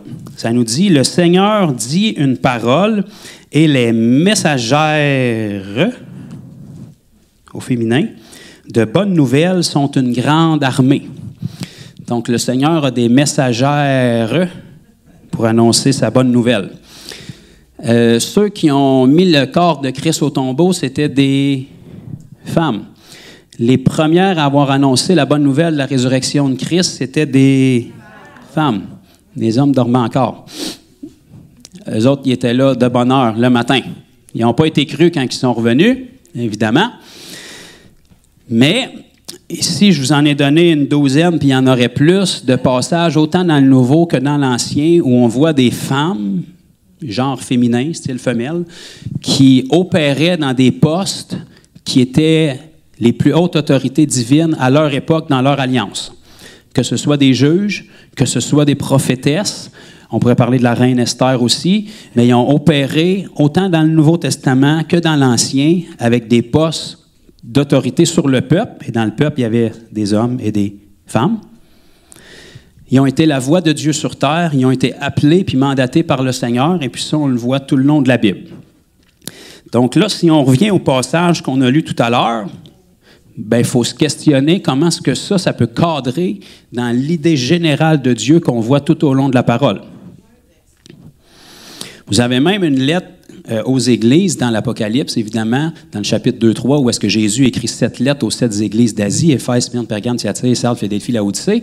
Et évidemment, il y a 5 de ces églises-là qui ont des corrections, et il y en a une de ceux-là où est-ce que le Seigneur va corriger une dénommée Jézabel. Peut-être qu'il y en a qui se souviendront de ça. Elle enseigne des faussetés dans l'Église. Et remarquez que le Seigneur Jésus lui-même ne lui reproche jamais d'enseigner. Il lui reproche ce qu'elle enseigne. Donc, ça aurait été le bon moment pour Jésus de lui faire un reproche d'enseigner si le Seigneur n'était pas d'accord avec ça, mais il lui reproche le contenu de ce qu'elle enseigne. Donc, ça, c'est juste un exemple de plus. Donc là, vous voyez comment vous êtes silencieux, c'est parce que ça travaille. Donc, on a plein d'exemples où on voit des femmes qui sont utilisées par Dieu à leur époque. Mais si on revient à ce qu'on vient de lire dans Corinthiens puis dans Timothée, comment est-ce qu'on peut interpréter d'une manière juste, sans tordre les Écritures, ce qui est écrit là, à la lumière de tout ce qu'on semble voir en parole sur le cœur de Dieu pour la femme et les fonctions de la femme? Évidemment, en cours de route, il est arrivé la nouvelle alliance où est-ce que le Seigneur nous offre par cette nouvelle alliance-là d'être restaurés et de récupérer ce qui avait été perdu par la chute de nos premiers parents, ainsi que les conséquences qui en découlent. Donc, on va retourner ensemble dans Corinthiens, puis on va aller relire la même chose qu'on a lu tout à l'heure, mais à la lumière de ce cadre-là qu'on vient de lire, où est-ce qu'il semblerait que Dieu, même s'il nous dit ça par Paul dans Corinthiens puis dans Timothée, tout au long de sa parole, depuis la création, il semblerait que lui-même a appelé, a mandaté, a utilisé des femmes pour être sa voix sur terre puis pour donner des directives à son propre peuple. Donc, si on revient ici dans le texte de Corinthiens et qu'on en refait la lecture un peu plus lentement. Êtes-vous d'accord pour qu'on fasse ça? Papa est d'accord, il y a quelques autres personnes. Fait que... OK. Alors, remontons donc au verset 31 du chapitre 14. On va lire ici. « Car vous pouvez tous... » Amen. Fait que tous, ça veut dire... OK. Tous les genres? « Afin que tous soient instruits. » Donc, par la prophétie, on instruit, puis tous peuvent être instruits, puis tous peuvent instruire par la prophétie. C'est ça qui est écrit. Parce qu'on n'a pas le temps de détailler ça ce matin, mais il y a le don de prophétie, puis il y a l'office de prophète. N'importe qui peut prophétiser parce que les dons sont des dons du Saint-Esprit. Puis quand tu as le Saint-Esprit, si tu aspires au don, puis si tu aspires au meilleur, comme celui de prophétie, tu peux prophétiser par la foi. Par contre, le prophète, évidemment, est capable de prophétiser, mais ça, c'est un office. Le prophète, lui, il a un ministère d'enseignement à travers ça, où est-ce qu'il va donner des directions, il va instruire. Donc ici, ça nous dit, vous pouvez tous prophétiser successivement. Évidemment, si vous vous empiétez un sur l'autre, ça ne donne rien de prophétiser parce qu'on n'entend rien, afin que tous soient instruits et que tous soient exhortés. Les esprits des prophètes sont soumis aux prophètes. Car Dieu n'est pas un Dieu de désordre, mais de paix, comme dans toutes les églises des saints, que les femmes se taisent dans les assemblées. OK. Fait que là, ça, c'est comme toute d'une phrase, là. Maintenant, ce qu'il faut que vous compreniez, les Écritures sont saintes et inspirées de Dieu. Les ponctuations, les versets puis les chapitres qui ont été mis ne le sont pas. Ah, ben tu vois, au moins, vous avez appris ça. Fait que dans le texte original, il n'y avait pas de chapitre puis il n'y avait pas de verset. Gloire à Dieu qu'il y a quelqu'un quelque part qui a pensé d'en mettre puis que ça nous facilite la tâche, parce que s'il faudrait trouver un passage dans toute la Bible, il faudrait chercher longtemps. Puis quand tu l'as, même post-it avec des onglets parce que tu ne veux pas perdre ton temps après. Fait qu'il y a quelqu'un quelque part qui a mis ça puis ça nous facilite la tâche, mais à l'origine, la Bible n'était pas écrite avec des versets, des chapitres, et dans le texte original, les ponctuations n'étaient pas forcément comme les traducteurs les ont mis au fil des ans. Et ça, c'est de première importance parce que les deux versets qu'on vient de lire ici, le verset 33 et le verset 34, où est-ce qu'on nous met ça toute d'une même idée entre les deux versets. Si vous regardez dans le texte original et si vous allez même juste dans la version anglaise, la virgule à la fin du verset 33 n'est pas là. Bon, OK. Fac, on va relire le verset 33. « Car Dieu n'est pas un Dieu de désordre, mais de paix, comme dans toutes les églises des saints. » Point. Allez voir dans une Bible anglaise, dans une King James, il y a un point. La phrase et l'idée se terminent là. On comprend ça? Le verset 33, est-ce qu'il n'y avait pas de verset, mais la prochaine phrase, c'est une nouvelle phrase. Ce n'est pas relié à ce qui vient d'être dit. Je ne sais pas si vous comprenez un peu la différence que ça fait, là, parce que si on prend la virgule qui a été mise ici par le traducteur Louis II, ça fait comme dans toute l'Église des saints que les femmes se taisent dans l'assemblée. Dans le texte original, ce n'est pas comme ça que c'est écrit. Comme dans toutes les églises des saints, vient boucler la boucle que Dieu n'est pas un Dieu de désordre, mais de paix, comme dans toutes les églises des saints. Point. On commence la prochaine citation. Que les femmes se taisent dans les assemblées, rien à voir avec ce qu'il vient de dire, comme dans toutes les églises des saints, là. Une nouvelle idée. Que les femmes se taisent dans les assemblées, car il ne leur est pas permis d'y parler, mais qu'elles soient soumises selon que le dit aussi la loi. Pause. De quelle loi est-ce que Paul parle ici? C'est-tu bon qu'on se pose la question? Parce que là, on a un problème. Si Paul parle de la loi comme on la connaît, qui est la loi de Moïse ou la loi de l'Ancien Testament, trouvez-moi où dans l'Ancien Testament et dans la loi où est-ce que Dieu interdit aux femmes et leur demande de se taire dans les assemblées. Ni dans les 10 commandements, ni dans les 613 lois de la loi de Moïse, vous n'allez trouver rien là-dessus. De un. De deux, pourquoi est-ce que Paul leur demanderait d'honorer la loi alors qu'il est le même apôtre qui a dit dans Romains 10 que Christ est la fin de la loi? Et puis là, il serait en train d'instruire une église du Nouveau Testament qui sont sous la Nouvelle Alliance d'honorer quelque chose qui est écrit dans la loi. Est-ce que vous dormez ou vous êtes juste perplexe? Donc, de quelle loi est-ce que Paul parle ici? Il a trop eu de coups de fouette, il a manqué de sommeil, il a trop jeûné. Qu'est-ce qui s'est passé? Les fils se sont touchés à un moment donné. Donc, il commence son énoncé que les femmes se taisent dans les assemblées car il ne leur est pas permis d'y parler, mais qu'elles soient soumises selon que le dit la loi. Mais quelle loi, Paul? Où c'est que tu es allé prendre ça? Si ce n'est pas la loi de Moïse, que tu ne valorises pas la loi de Moïse parce que la loi allait des prophètes jusqu'à Jean-Baptiste, maintenant Jésus est arrivé pour accomplir la loi et maintenant ce sont les violents qui s'emparent du royaume de Dieu. Et puis Jésus-Christ, quand il est ressuscité, il nous a ouvert la porte vers une nouvelle alliance. Maintenant, on n'est plus sous la loi de Moïse, on est sous la loi de Christ. Fait que de quelle loi est-ce que Paul parle ici? Parce que même si Paul serait rétrograde et qu'il serait retombé sous la loi de Moïse, il n'y a rien dans la loi de Moïse qui parle de ça. Il n'y a aucun passage dans la loi de Moïse qui enseigne aux femmes de se taire. Sinon, on aurait eu un gros problème avec quand la loi est instaurée par Moïse, puis que Myriam, même sa sœur, était sacrificatrice avec eux et qu'elle était prophétesse sur le peuple d'Israël. Donc, de quelle loi est-ce que Paul est en train de parler ici? Bonne réponse. On a une partie de la réponse. Vous savez, les scribes et les pharisiens qui persécutaient Jésus, qui était la religion de l'époque, qui existe encore aujourd'hui, ils ont juste changé de nom puis de face, mais ils ont exactement la même attitude. Dès le moment que vous avez une solution, ils ont deux problèmes. Dès le moment que vous êtes béni par la parole, ils vont vous écraser. Dès le moment que vous êtes joyeux puis que vous êtes heureux d'être chrétien, ils vont vous rabattre. C'est les mêmes esprits qui ont changé de forme puis de nom. Mais ces sectes-là ont émergé à un moment donné parce que le peuple d'Israël s'est retrouvé en esclavage à Babylone pendant plusieurs années. Et rendu à Babylone, ils avaient même abandonné leur langage hébraïque, puis la majorité parlait le chaldéen. Donc, il y a quelque chose qui a émergé, qui est devenu la traduction orale des livres hébraïques qu'on appelle aujourd'hui le Talmud. Peut-être qu'il y a des érudits qui ont déjà cherché ça un peu, là. Donc, le Talmud, c'est connu comme étant la traduction orale des écrits juifs. Et c'est précisément, entre autres, de cette loi-là que Paul parlait. Pourquoi? C'est ce avec quoi Jésus, les apôtres et l'Église primitive a dû combattre le plus. Parce que quand Jésus est venu et que les scribes et les pharisiens s'opposaient farouchement à lui, ils s'opposaient à lui avec des principes et des préceptes de leur loi qui n'ont rien à voir avec la loi de Moïse sous laquelle Christ était à l'époque des Évangiles. Alléluia. OK, on va aller ensemble dans Matthieu chapitre 15. C'est très important qu'on saisisse ça parce que ça va devenir une des clés majeures de compréhension de ces deux passages-là qui semblent écraser la femme. Donc, dans Matthieu, chapitre 15, à partir du verset 1, on va voir Jésus ici qui était encore en train de se pogner avec les scribes et les pharisiens comme d'habitude.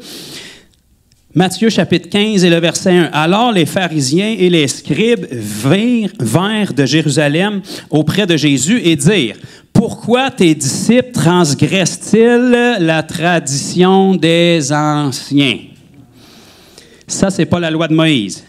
C'est la tradition de leurs anciens comme si c'était sacré parce que pour les Juifs, le Talmud était devenu comme un livre sacré de Dieu et c'était un recueil de lois qu'eux ont rajouté comme si c'était nécessaire pour la sainteté. C'est pour ça que Jésus leur disait, vous ajoutez des jougs pesants pour écraser les gens que même vous n'êtes pas capable d'arriver à la hauteur. Puis moi, je suis venu pour que mon joug soit doux et mon fardeau est léger. Comme si c'était pas assez d'avoir les 10 commandements puis les 613 lois, vous avez fait un recueil de Talmud avec un paquet de lois qui n'ont absolument pas rapport avec ce que Dieu veut, puis vous instruisez le peuple comme si c'était une loi qui vient de Dieu. Pourquoi tes disciples transgressent-ils la tradition des anciens? Car ils ne se lavent pas les mains quand ils prennent leur repas. Il leur répondit, « Et vous, pourquoi transgressez-vous le commandement de Dieu au profit de votre tradition? » Deux choses distinctes. Tradition des anciens qui est enseignée par les scribes et les pharisiens au peuple comme si ça venait de Dieu, alors que c'est simplement une tradition des anciens qui a démarré quand le peuple était esclave à Babylone. Puis c'est de là qu'a émergé le mouvement des scribes. Et il va leur dire, « Pourquoi transgressez-vous le commandement de Dieu au profit de votre tradition? » Deux choses complètement distinctes. Et il y avait un paquet d'autres pratiques comme ça. Se laver soigneusement les mains, laver la coupe 2 tours de ce bord-là, 3 tours de ce bord-là. Place-la comme ça, tourne-la comme ça, tape sur ta tête, tourne sur toi-même. Un paquet d'affaires qui n'ont absolument rien à voir avec la loi de Dieu, mais qu'on a rajouté puis qu'on enseignait au peuple comme si c'était un livre saint, puis ça mettait des jougs pesants et des fardeaux sur le peuple. Et si on étudie le Talmud, ben là, on trouve des choses intéressantes. Étudiez-les pas trop, parce que c'est pas tout intéressant, mais entre autres, dans le Talmud, ce qui avait été enseigné, c'est que la femme n'avait pas accès à l'instruction de la parole de Dieu. Elle n'avait pas accès de participer aux rencontres. Et si elle venait dans une synagogue pour s'instruire, elle était séparée des hommes, elle devait fermer sa trappe, elle devait rester là, parce que, croyez-le ou non, le Talmud enseignait que la femme n'avait pas été créée comme l'homme, mais qu'elle a été créée par Dieu avec la tâche originelle du péché. Et que c'est à cause de elle qu'on est dans la merde dans laquelle on est en ce moment. Et c'est à cause de elle que Adam a été séduit, et c'est pour ça que l'humanité se ramasse dans l'état qu'elle est aujourd'hui. Donc, les scribes et les pharisiens de l'époque avaient cette opinion-là des femmes, et la majorité des Juifs aussi. Comprenez, à l'époque de la parole, les femmes et les non-Juifs étaient vus comme des chiens. Comprenez, il n'y avait pas accès à la grâce de Dieu. C'était la mentalité. Et depuis la chute de nos premiers parents, qu'est-ce que Dieu avait dit qui arriverait à la femme comme conséquence? tes désirs se tourneront vers ton mari, mais il dominera sur toi. Et la femme a toujours été écrasée au fil des ans, jusqu'à la génération dans laquelle on est, où là, le balancier a flippé de l'autre bord, puis il y a un esprit de féministe qui est arrivé, puis là, on se révolte, puis on veut éliminer tous les hommes. Parce qu'il y a trop de frustration puis de choses qui sont répressées en dedans. Mais croyez-le ou non, le Talmud, c'est ça qui enseignait. Donc, quand Paul va leur dire, dans votre loi, c'est de cette loi-là qu'il parle. Donc, si on retourne dans Corinthiens puis qu'on refait la lecture comme il faut de ce qu'on vient de lire. Donc, comprenez que la lettre aux Corinthiens,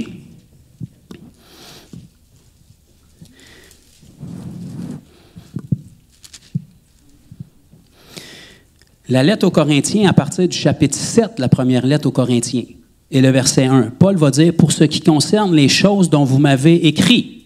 Donc, à partir du chapitre 7, puis les chapitres qui suivent, tout ce que Paul a écrit, c'était en réponse à des choses que l'Église de Corinthe avait écrit à Paul. Et Paul devait adresser ces problèmes-là un à un. Est-ce qu'on me suit? Donc, quand on arrive dans le chapitre 14, puis qu'il est en train d'adresser le problème de la position de la femme dans l'Église, c'est parce que Corinthe avait envoyé des lettres à l'apôtre Paul pour le questionner là-dessus. Et puis, quand Paul leur a répondu dans le chapitre 14, c'était pour corriger les réponses qu'eux lui avaient envoyées. Est-ce que vous êtes toujours avec moi?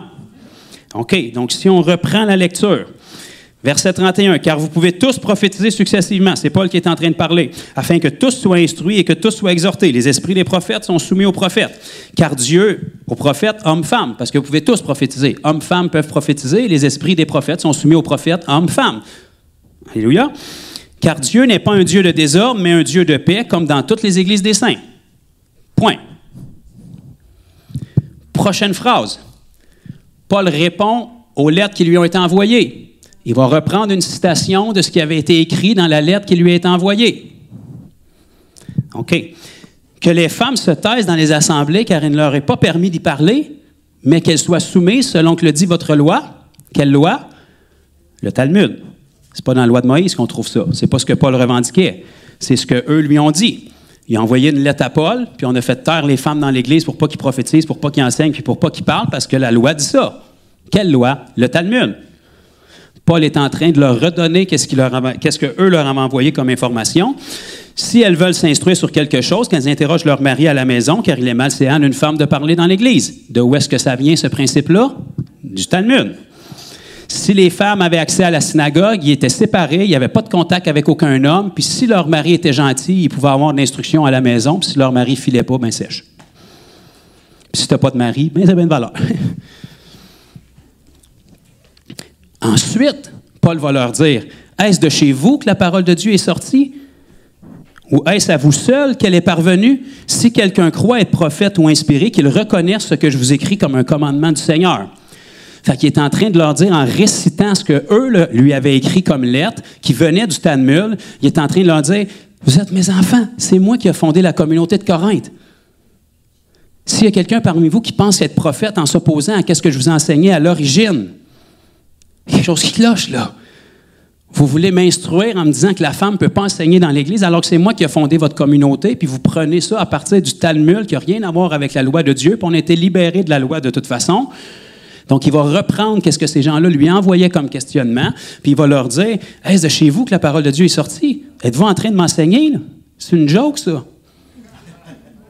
C'est pas à vous de m'enseigner, la parole de Dieu n'est pas sortie de vous, c'est moi qui vous ai amené la parole au départ, c'est moi qui ai fondé la communauté de Corinthe. Puis là, vous seriez en train de corriger qu'est-ce que moi j'ai posé comme fondement, parce que vous avez des gens parmi vous qui sont adeptes du Talmud. Est-ce de chez vous que la parole de Dieu est sortie, ou est-ce à vous seul qu'elle est parvenue? Puis là, il va leur dire, si quelqu'un parmi vous croit être prophète, puis il pense qu'il est très, très bon avec toute sa foi dans le Talmud, ou inspiré, qu'il reconnaisse que ce que je vous ai écrit est un commandement du Seigneur. Autrement dit, c'est non négociable. Quand j'ai fondé la communauté, puis que je vous ai permis de tous prophétiser, puis de tous parler, ça n'a pas changé. Même s'il y a des gens qui viennent parmi vous, qui sont attachés au Talmud, puis qui veulent vous imposer des jougs pour tenter de faire taire la voix de la femme, alors que depuis la création, elle a tout le temps une voix, même dans sa nature déchue, il y a quelque chose qui cloche. Et si quelqu'un l'ignore, qu'il l'ignore. Ainsi donc, frères, aspirez au don de prophétie et n'empêchez pas de parler en langue, mais que tout se fasse avec bienséance. Donc, On se souvient que selon le Talmud, la femme était excluse des synagogues et des temples. Elle avait une interdiction d'apprendre et d'enseigner la parole, ainsi que le Talmud lui-même. Et il y avait même une séparation physique dans les synagogues. Elle ne pouvait même pas s'asseoir avec les hommes. Elle allait dans son coin, puis si elle était fine et était gentille, peut-être que l'homme l'instruisait à la maison, sur ce qui est enseigné dans le Talmud. Donc, eux avaient essayé de ramener ça dans l'Église de Corinthe, et là, voulaient étouffer la voix de la femme en justifiant que ça venait de la loi. Et Paul leur recite ce passage-là pour qu'ils comprennent que le Talmud n'a absolument rien à voir avec la loi de Dieu. Et même si la loi de Dieu de l'Ancien Testament s'applique encore, il n'y a absolument rien dans la loi de Moïse qui défend à la femme de parler. Ah, fait que là, ça nous amène des cloches supplémentaires sur ce que ça veut dire. Et si on le comprend de cette façon-là, ça s'aligne beaucoup mieux avec le restant de l'idée générale de Dieu. Autant dans l'Ancien Testament que dans le Nouveau Testament, que dans la Nouvelle Alliance. Parce qu'on voit des gens comme Priscille qui ont enseigné Apollos, qui est un prédicateur. On voit des gens comme Junia qui sont catégorisés comme faisant partie des apôtres. On va retourner dans Timothée maintenant, essayer de démystifier cet autre passage-là qui semble douteux. Est-ce que ça frustre certaines personnes? Est-ce que ça éclaire d'autres personnes? C'est sûr que les femmes vont toutes dire oui, là, mais... Si on perd le crowd d'hommes, ça se rebalance avec des femmes, mais l'important, ce n'est pas d'être populaire, c'est d'essayer de comprendre la parole dans son ensemble. Parce qu'on ne peut pas être à l'aise avec ces passages-là si on connaît l'idée d'ensemble de la parole. Parce que c'est impossible de le justifier ni dans l'Ancien Testament, ni dans le Nouveau, ni par la loi de Moïse. Donc, il n'y a aucune façon de justifier ces passages-là autrement. Donc, dans 1 Timothée, le chapitre 2, l'autre passage problématique, à partir du verset 11, « Que la femme écoute l'instruction en silence avec une entière soumission. » OK. Donc ici, on va juste peser quelques mots qui vont faire toute la différence, parce qu'évidemment, les traducteurs font ce qu'ils peuvent, mais des fois, dans notre perception française, la tournure d'un mot peut changer radicalement le sens. Comme le mot « silence », c'est assez clair et explicite comme mot. Par contre, si on retourne au verset 11 et qu'on lit ici que la femme écoute l'instruction, si on regarde en grec le mot qui est là, c'est le mot montano, quelque chose comme ça. Je ne parle pas grec, mais... Et la première traduction de ce mot-là, c'est apprendre ou être informé. Donc là, ça change un petit peu le sens. Écoute, non. Paul est en train de prendre des femmes qui étaient sous l'esclavage à cause de ce qu'on leur imposait avec le Talmud, puis il est en train de leur dire, en Jésus-Christ, maintenant, il y a quelque chose de nouveau. Vous avez le droit d'apprendre et d'être informé, plutôt que vous asseyez dans le coin en petite boule puis de vous renseigner à votre mari à la maison s'il est d'un bon move le soir. Fait ici, on pourrait lire avec une traduction adéquate que la femme apprenne et s'informe. Ensuite, ça dit « en silence ». Oh, ça c'est direct aussi. Si vous regardez dans le grec, le mot qui est utilisé, c'est « hesoké ». Hesoké, ça pourrait être traduit par « tranquillement » ou « paisiblement ». Ah, là, ça change de « non ». Ça veut dire que les femmes, je sais que vous êtes toutes excitées d'avoir accès aux Écritures saintes maintenant, mais s'il vous plaît, contenez-vous, parce que là, on ne comprendra rien si vous sautez sur votre berre.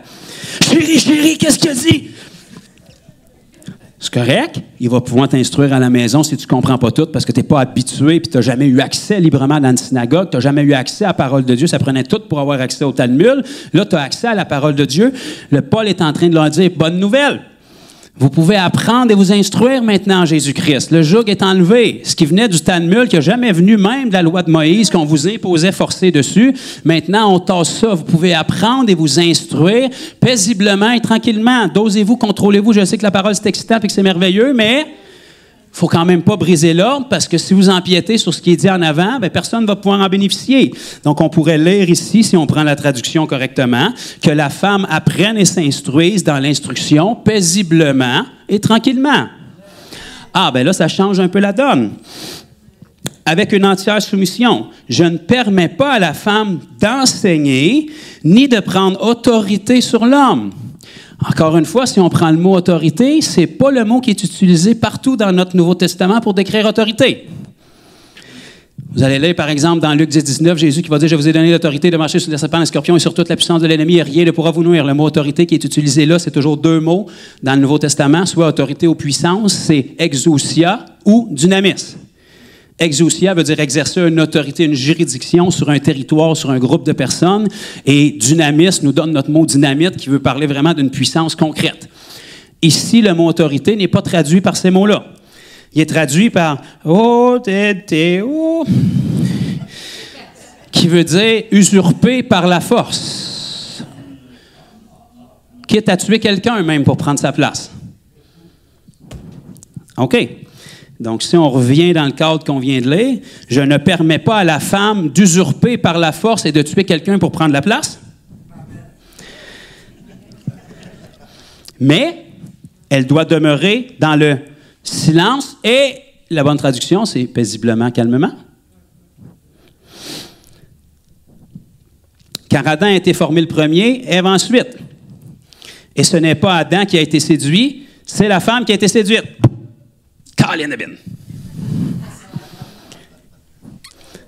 On n'est pas en train d'écraser la femme, là. On est en train d'écraser monsieur. Ève a péché parce qu'elle a été séduite. Adam a péché de son propre gré. Bon.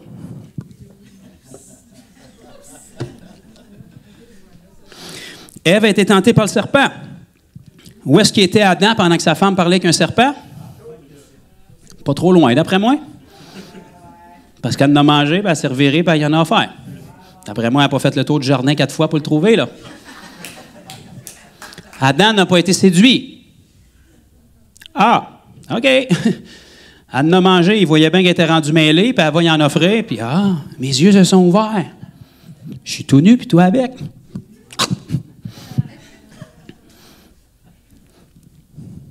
Qui a commis le premier péché? À part le diable au ciel, évidemment, mais Ève.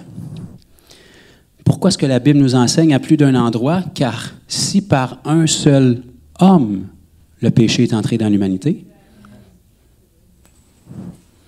c'est Ève qui a péché pourtant.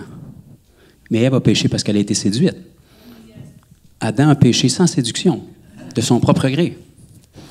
Donc, il venait de défaire ce que le Talmud enseignait, que la femme était tachée de la tâche originale, puis qui était l'origine de tous les maux de la planète, puis que c'était à cause de elle que Adam avait chuté. Adam n'a pas été séduit, puis il est tombé dans le péché. Ève a été séduite par le serpent. Les deux ne sont pas excusables, mais Adam a une redevabilité de plus. Parce que lui, il était encore saint, puis il avait l'autorité de dire non à sa femme.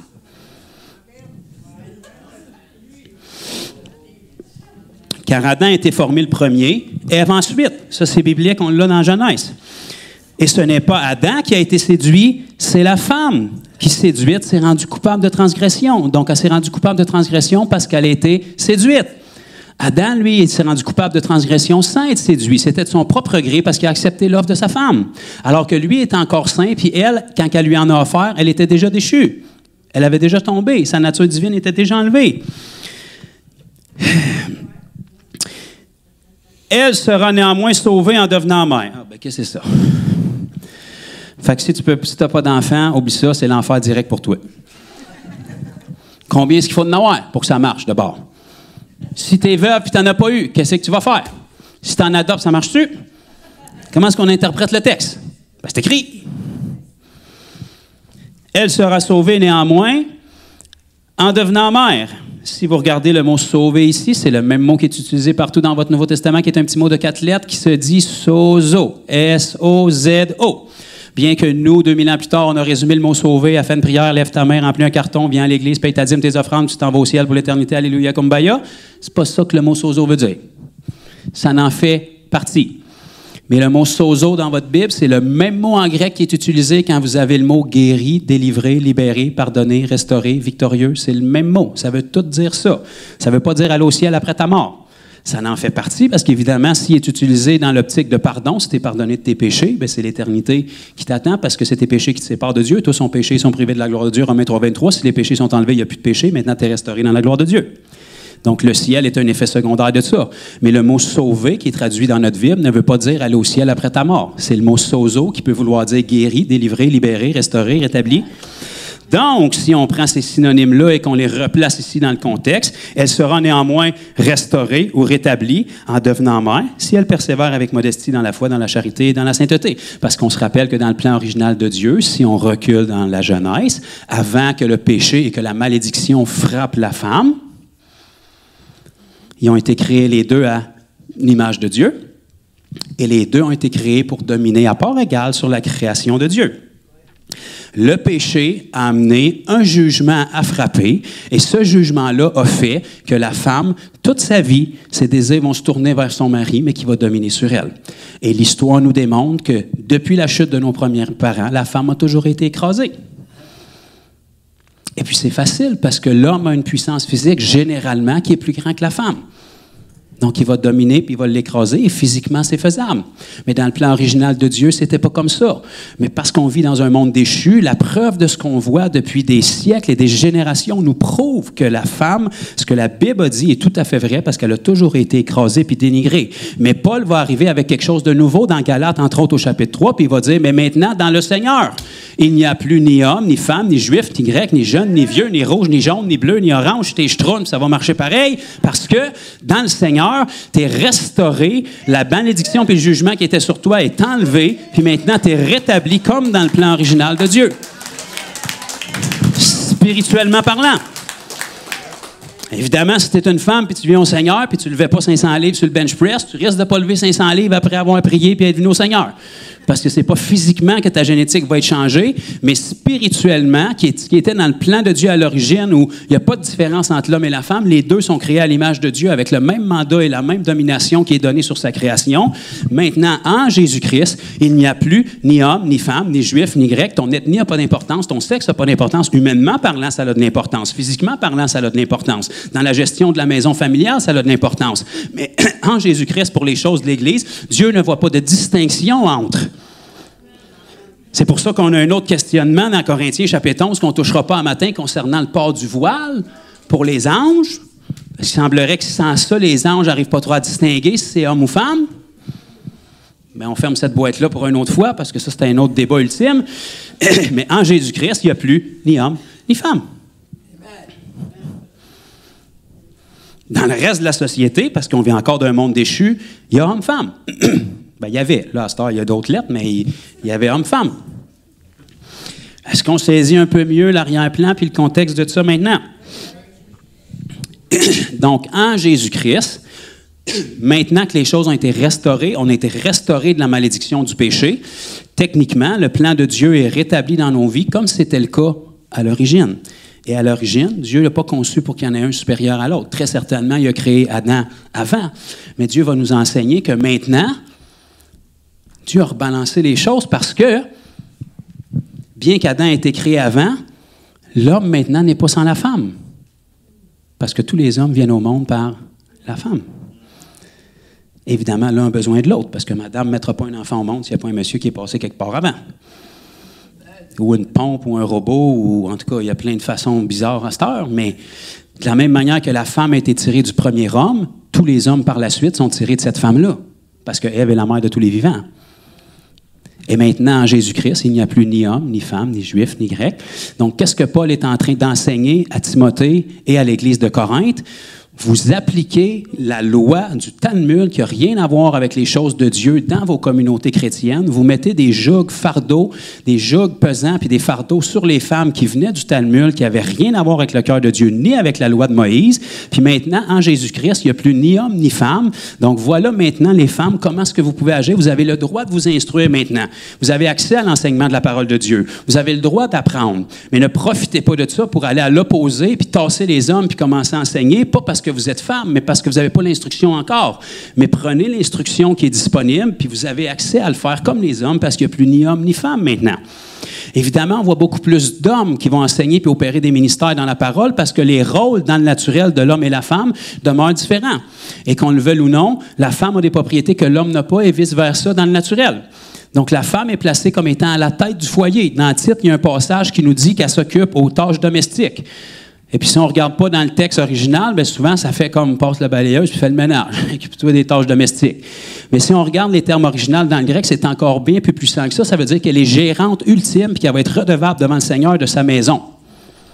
Parce que l'homme est à l'extérieur pour travailler. Bien souvent, il y a des femmes qui travaillent à l'extérieur aujourd'hui, mais peu importe que vous travaillez ou non, le Seigneur accorde une redevabilité à la femme qui va être gérante de sa maison, de ce qui se passe dans sa maison, des enfants, de leur éducation. Puis le Seigneur a donné une capacité pour ça. Et l'homme est ultimement le protecteur de ça. Et qu'on le veuille ou non, les hommes et les femmes sont faits différemment. C'est pour ça que les femmes viennent au Seigneur avant les hommes pour la majorité. Quand je fais des salons ésotériques, c'est pratiquement que des femmes qu'on voit là. Les seuls hommes qu'on voit, tu vois que c'est des nouvelles dates puis ils veulent pas faire de la peine à madame. Ils n'ont pas envie d'être là pantoute puis ils n'ont aucun intérêt pour ce que j'ai à leur dire. Quand la madame les regarde, pourquoi? Parce qu'ils ne sont pas nécessairement en quête spirituelle, parce que de nature, la femme est plus sensible, plus humble et elle reconnaît son besoin, généralement. L'homme, de par sa position sociale, qui prend tous les coups pour protéger sa famille, il faut qu'il raisonne d'une manière plus froide. Et vous le voyez tout de suite lorsque des gens viennent à l'église. Si un homme et une femme viennent à l'église qui n'ont jamais mis les pieds dans une église, la femme, ce qui va la toucher le plus, c'est comment les gens sont sympathiques avec elle, comment est-ce qu'ils ont de l'attention, puis comment est-ce qu'ils ont de l'amour. L'accueil. Un homme qui vient à l'église, la première affaire qu'il fait quand il s'assied, il surveille pour l'offrande. Où est-ce que s'en va l'argent? Qu'est-ce qu'il va dire? C'est où le crosseur? Comment est-ce qu'il paye ça ici? Lui, il ne travaille pas, le pasteur, c'est qui vit? Il vit sur le bras du monde, puis là, il commence. Parce que mathématiquement, il est fait pour raisonner d'une manière plus froide, parce que s'il est comme sa femme, on va partir, c'est un flip à toutes les minutes, parce que tout est extraordinaire. Fait qu'il a besoin de raisonner d'une manière plus froide, puis de ramener les choses dans le balancier. Fait que lui, il pense mathématiques. Où est le danger? De quoi je peux protéger mon épouse? Hey, c'est un trip religieux, là, c'est correct, ça va passer, mais là, je vais quand même mettre des barrières pour être capable de voir ce qu'elle ne voit pas, parce qu'elle n'a pas en peur, là, mais... Fait qu'il analyse d'une manière logique, puis il est fait comme ça parce que son rôle est rattaché à ça. C'est lui qui doit pourvoir, bien que la femme est capable de travailler aujourd'hui, mais Dieu met une responsabilité à l'homme pour sa famille aussi, pour prendre soin de sa femme, parce qu'on est appelé à aimer nos femmes comme Christ a aimé l'Église et s'est donné lui-même pour elle. Donc, il faut que tu sois prête à donner ta vie pour ta femme et ta famille. Ça veut dire que si tu es prête à donner ta vie pour ta femme et ta famille, tu te dois de pourvoir pour qu'il leur manque rien au mieux de ta capacité. Donc, il y a des rôles qui sont différents encore dans le naturel et ceux-là nous sont énumérés dans Éphésiens 5. Mais en Jésus-Christ, pour les tâches spirituelles, les fardeaux qui avaient été mis sur les femmes à cause du jugement qui a frappé la femme, en Jésus-Christ, ce jugement-là est enlevé parce que la dette a été payée, puis les femmes sont restaurées exactement comme il était dans le Jardin d'Éden, comme nous d'ailleurs.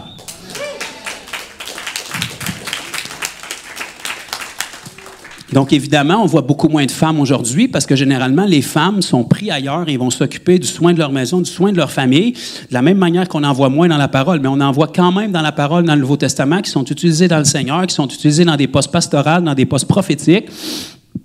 Est-ce qu'il y a beaucoup de femmes aujourd'hui qui n'ont pas d'affaires à prêcher? Oui. Est-ce qu'il y a beaucoup d'hommes aujourd'hui qui n'ont pas d'affaires à prêcher? Oui. Ils n'ont pas d'affaires là, pas à cause de leur genre, ils n'ont pas d'affaires là parce que ce n'est pas leur appel. Tu peux être appelé par le Seigneur pour enseigner, mais tu n'es pas dans le bon ministère. Tu peux enseigner sans être appelé par le Seigneur. Tu peux aimer le Seigneur de tout ton cœur, puis être très gentil, puis vouloir aider les gens. Mais si tu n'es pas appelé à un des postes et tu t'autoproclames dans un des postes, ça va te mener à ta perte. Parce que plus tu es visible, plus tu es persécuté. Plus tu es visible, plus tu es attaqué. Plus que tu rentres dans un domaine que tu n'es pas appelé à, tu ne seras pas capable parce que tu vas devoir te débattre du côté charnel, puis tu n'as pas la grâce de Dieu pour accomplir ça. Et puis si tu te places dans un endroit où tu ne dois pas être, la Bible te dit que tu vas être jugé plus sévèrement. C'est une affaire d'avoir de la misère à gérer ta vie et ton propre nombril, mais si tu commences à gérer celle des autres, tu es responsable en partie de ce que les autres vont faire avec ce que tu enseignes. Tu n'es pas responsable de toutes leurs décisions parce que Judas avait le même pasteur que les autres. Pourtant, il y en a 11 qui semblent avoir assez bien tourné, puis lui a pris une mauvaise tournure, puis c'était pas de la faute de Jésus. Il a eu le même enseignement que les autres, parce que c'est notre disposition de cœur qui détermine ce qu'on va faire avec l'enseignement. Mais tout de même, on est responsable de l'enseignement qu'on apporte aux gens. Donc, si je me permets de perdre le peu d'amis qui me restent aujourd'hui en enseignant sur ce sujet-là, c'est dans le but que ça puisse éclaircir peut-être des choses qui bloquaient certains frères jusqu'à présent, puis enlever peut-être un joug qui écrasait certaines femmes. Ceci étant dit, ça ne veut pas dire que maintenant, parce qu'on a une liberté en Christ, on peut tout faire et qu'on est tout enseignant. Bien que la femme, aujourd'hui, elle a à peu près l'accès illimité, comme les hommes, à l'éducation, à l'instruction, puis bien souvent, elle l'est plus que les hommes, il faut faire les choses quand on est appelé par le Seigneur. Puis on ne s'auto-proclame pas quelque chose, parce que si on fait ça, il y a seul nous autres qui va penser qu'on est la chose qu'on pense qu'on est. Quand tu as un ministère de la part du Seigneur, tu n'as pas besoin de te nommer ce ministère-là. Juste en vivant ta vie, le ministère va être placé sur toi parce que les gens vont reconnaître par les fruits qu'il y a dans ta vie dans quel endroit tu te situes. Donc, j'ai jamais cherché à être un évangéliste. Quand je suis venu au Seigneur, je ne savais même pas c'était quoi en fait. J'avais entendu toute ma vie que mon père était évangéliste. Je pensais que c'était une race, je ne savais même pas. Quand je suis venu au Seigneur, je savais que la Bible commençait par Genèse, qu'elle finissait par l'Apocalypse, parce que je tripais fort sur l'Apocalypse. Puis le Nouveau Testament, c'était Matthieu, puis c'était à peu près tout ce que je savais, même si j'avais passé 28 ans de ma vie dans l'Église. Je savais que j'étais appelé à prêcher la parole, mais je ne savais même pas qu'il y avait 5 ministères, je ne savais même pas c'est quoi, puis je n'ai jamais cherché à être qui que ce soit, de quoi que ce soit. Mais en vivant ma vie, puis en partageant les témoignages que je vivais, les gens ont commencé à discerner des choses sur ma vie. Qu'ils discernent ou pas, c'était là. Ce n'est pas eux autres qui l'ont imposé. C'est la même chose pour votre vie. Lorsque vous faites simplement marcher dans l'appel que le Seigneur a pour vous, les gens de l'extérieur vont voir ce qu'il y a sur votre vie. Parce que ce que vous avez en vous va porter du fruit à l'extérieur. Homme, femme, ça n'a pas d'importance. Alléluia. Donc, est-ce que ça éclaire un peu plus les choses?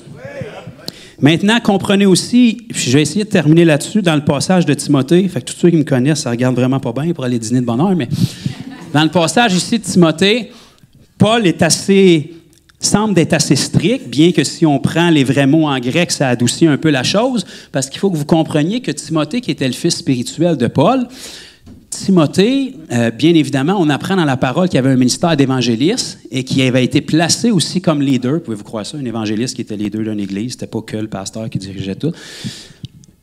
Timothée, qui était évangéliste, avait été placé à Éphèse pour l'aider l'église de Éphèse. Parce qu'à cette époque-là, il n'y avait pas 100 églises dans chaque ville. L'église n'était pas assez nombreuse, fait qu'il y avait une église dans la ville. Fait que c'était l'église d'Éphèse. Il n'était pas obligé de se creuser la tête pour trouver des noms spéciaux pour attirer du monde. Il prenait le nom de la ville, l'église d'Éphèse, l'église de Granby, l'église de Cowansville. Fait qu'il y avait l'église d'Éphèse et Timothée, qui était évangéliste, avait été placé comme leader dans cette église-là. Très certainement, il y avait un pasteur et probablement d'autres ministères qui étaient là. Mais Paul lui donnait des directives. Il faut que vous compreniez le contexte féministe qui était déjà présent à Éphèse, parce que Éphèse, leur divinité puis leur idole était une déesse. Je pensais que vous le saviez. Donc, à Éphèse, ils vénéraient la grande Diane, déesse des Éphésiens, et son simulacre tombé du ciel. Il y a une météorite ou un astéroïde qui est tombé à un moment donné, puis c'est la déesse au ciel qui l'avait échappé. Fait que c'est clair, on a un signe. Fait qu'on adore Diane, la grande déesse des Éphésiens. Et puis il y a un orfèvre qui a vu qu'il y avait de l'argent à faire avec ça. Fait qu'il a commencé à faire des petites statuettes, puis il gagnait chèrement sa vie à vendre des statuettes à tous les Éphésiens qui étaient là, qui adoraient leur petite déesse Diane. Donc, les femmes étaient déjà quand même en position dans la ville d'Éphèse parce que même les hommes adoraient une femme. Donc, il y avait cette mentalité-là, puis cet arrière-plan qui était là quand que les Éphésiens et Éphésiennes ont commencé à se convertir. Et puis là, quand ils rentrent dans l'Église de Christ, puis que le seul fardeau qui les écrasait de la loi de Moïse, supposément, pendant toute leur vie, Paul arrive, puis il dit, maintenant, vous avez le droit de vous instruire puis de vous enseigner.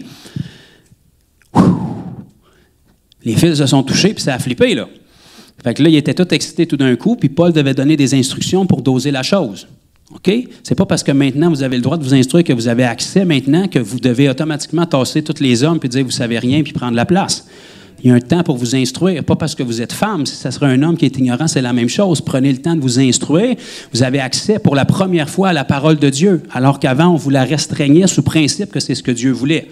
Mais maintenant, on vous a révélé que ça n'a rien à voir avec ce que Dieu veut. Ça vient du Talmud puis la loi des hommes qui a été imposée comme étant la loi de Dieu. Mais maintenant que ce joug-là est enlevé, dosez-vous, là. Parce que votre Dieu, ce n'est pas la déesse Diane, là. C'est Jésus-Christ. OK? Donc, est-ce que vous comprenez un petit peu mieux? D'accord? Donc, le plan original de Dieu, il était dans la Genèse avant la chute. Et quand Christ est venu pour restaurer toutes choses, il est venu restaurer les choses comme avant que le jugement frappe l'être humain, homme et femme. Et la femme n'a pas été créée avec le péché originel, comme le Talmud l'enseignait. Elle a été créée parfaite comme l'homme et elle a été séduite. Probablement que le diable a choisi la femme, sachant qu'elle était plus attentive et peut-être plus émotionnelle, et aussi sachant que c'est pas elle qui avait eu l'information directe de Dieu, mais qu'elle avait une information transmise. C'est pour ça que dans votre vie chrétienne, c'est pas suffisant juste de prendre ce que les gens disent. Vous devez aller expérimenter ce que les gens vous disent vous-même de la part de Dieu, puis aller le valider dans la parole pour que ce ne soit pas la révélation de quelqu'un d'autre que vous gobez, mais que la révélation que Dieu vous donne à travers quelqu'un d'autre devienne votre révélation personnelle.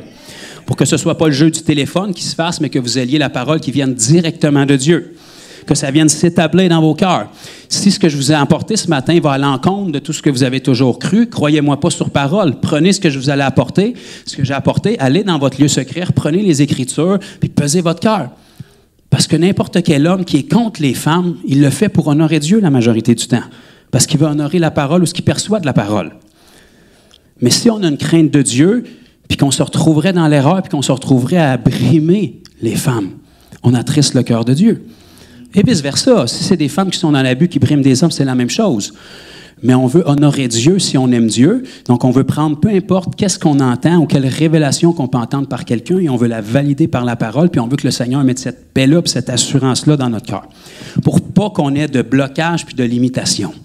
Et rappelez-vous toujours ce que je vous ai dit au début, tout ce qui vous écrase, ce qui vous restreint, ce qui vous attriste, ce qui vous étouffe, ce qui ruine les ambitions, généralement, c'est pas Dieu. Parce que la Bible nous dit, vous connaîtrez la vérité et la vérité vous rendra libre. Vous affranchira. Ça va enlever les jougs pesants, ça va enlever les fardeaux, ça va vous donner la liberté de vous approcher de Dieu, ça va vous donner la liberté de parler de Jésus à outrance.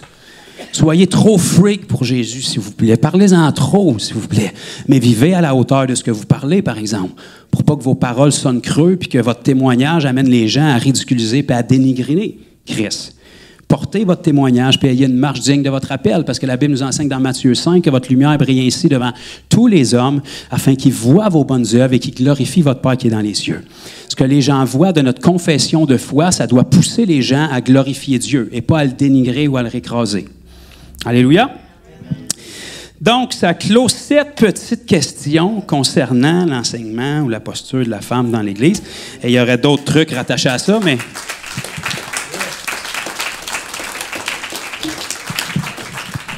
Ça a pris à peu près 1h30 juste pour cet angle-là. Fait que si on rajoute tout le reste, ce sera pour un autre moment.